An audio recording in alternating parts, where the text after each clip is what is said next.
Hello, this is Lady Boulay, and I hope you're having a great day. Thank you for your support.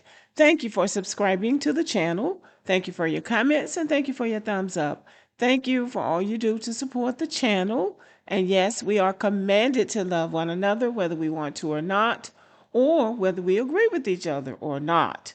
Well, y'all know that I read your comments, and in the comment section of my last video on the Somalis, very few of you agreed with me.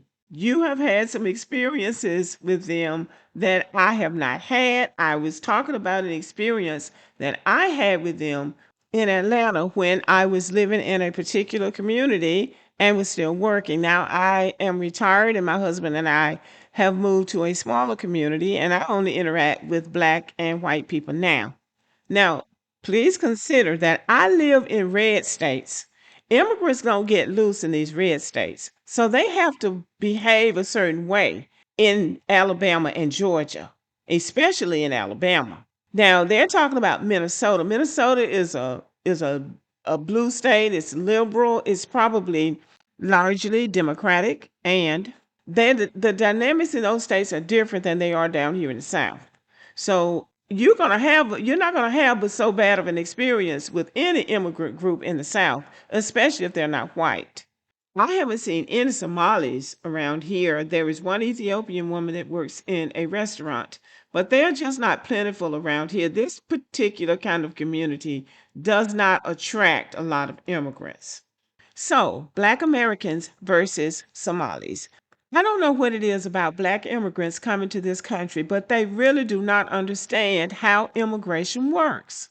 When you go to somebody else's country, the people in that country are not required to change anything for you. You are supposed to behave a certain way with those people. And you can't come and pick and choose which people you're going to get along with or which people you're going to respect, because you don't know how the dynamics of that country works. Now, just like people thought that Black Americans were going to be deported because they thought we were immigrants. Now, many of them thought that. And many of them voted for Donald Trump thinking that the big deportation was going to begin with Black Americans. They didn't even understand our role in this country. Now, the Somalis were no different. They are having a similar experience that the Cubans in Miami, the Venezuelans, the Guatemalans, the Nigerians, all of these people who voted for Donald Trump are having to learn the hard way that he is America first. He's America first. Black Americans are citizens of this country, and they have to respect us just like they do everybody else. And unfortunately, they are having to learn this the hard way. And so I think with the delineation of Black Americans is helping it along. Now, I want to show you a video from Tabitha Speaks that lets you know that the Somalis have fallen into the same category as many of the other immigrants. Watch this. They are all finding out, because you see, back on November 2nd or November 3rd of 2024, this is how it started out there in Minnesota with the African Somalian community. Thank you, Salman, and good morning again. My name is Faisal Deri, and we're here gathered today with the community leaders, business leaders, and youth leaders from the Somali community and from the Muslim community in Minnesota. And we're gathered here today to fully support and endorse President Trump and J.D. Vance. So some of the key issues of the community are the global wars, and we're for peace. Economic issues, family values, and education are some of the critical issues that this community cares. On top of that, this community cares about the economic issues and the inflation.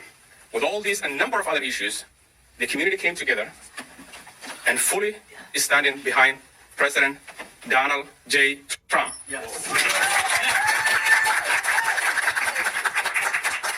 Well, that's how it started back in November of 2024. This is how it's going.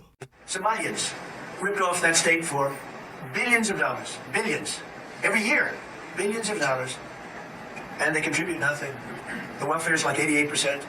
They contribute nothing. I don't want them in our country, I'll be honest with you. Somebody say, oh, that's not politically correct. I don't care. I don't want them in our country. Their country's no good for a reason. Their country stinks, and we don't want them in our country. I can say that about other countries, too. We don't want them to hell. We have to rebuild our country. You know, our country's at a tipping point. We could go bad. We're at a tipping point. I don't know if people mind me saying that, but I'm saying it. We could go one way or the other, and we're going to go the wrong way if we keep taking in garbage into our country. Ilhan Omar is garbage. She's garbage. Her friends are garbage.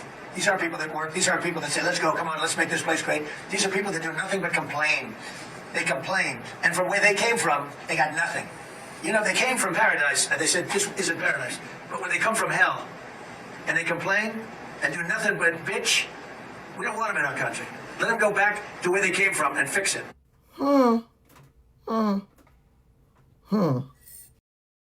Now, Donald Trump apparently is listening to some of the FBA videos because that's what they say. Go back to your country and fix your country since you think it's so great. Well, that's where Black Americans seem to be. Go back to your country and fix it because they are been talking shit about Black Americans. That doesn't negate the fact that I didn't have a bad experience with them. If I had had a bad experience with Somalis, the way I've had with some other African people, I would have said so. But I'm not going to say I had a bad experience with them if I didn't. That doesn't mean somebody else didn't have a bad experience with them. You might have had a bad experience with them. And some of y'all comments are really nasty, so let me be really clear. I have always been an outspoken person who spoke my truth. If you have a problem with me speaking my truth and you want to unsubscribe to my channel because I'm not saying what you think I ought to say about a person, then I appreciate your support that you gave me, but I understand that you want to move on. And I, wish you the best because, that's way too narrow-minded for me. Now, the Somalis live in clans. They don't live in tribes. So apparently this guy that got up there and spoke and endorsed Donald Trump is from a different clan than Ilhan Omar. So I'm told that they're, fighting amongst themselves up there in Minnesota, just like they did in Somalia, which is why they are in Minnesota instead of Somalia. And everybody learns America their own way. Everybody learns it their own way. We had to learn, and they are learning too. And I do want to say this in closing because some of you indicated that you felt that I was being contradictory because I said I had a pleasant experience with the Somalis. I didn't speak about anybody else's experience with the Somalis. I have not tried to negate anybody's experience with any other group of people. I was around those people for a period of time, and that period of time, they came across as decent people to me, the ones I came into contact with. I'm not trying to speak about anybody else's experience, and I don't jump on anybody's bandwagon. I have a problem with the people that I have a problem with, and I will speak on that.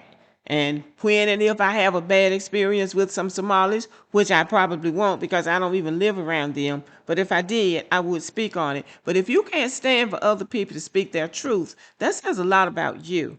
Okay, y'all, thanks for listening. Have a good evening.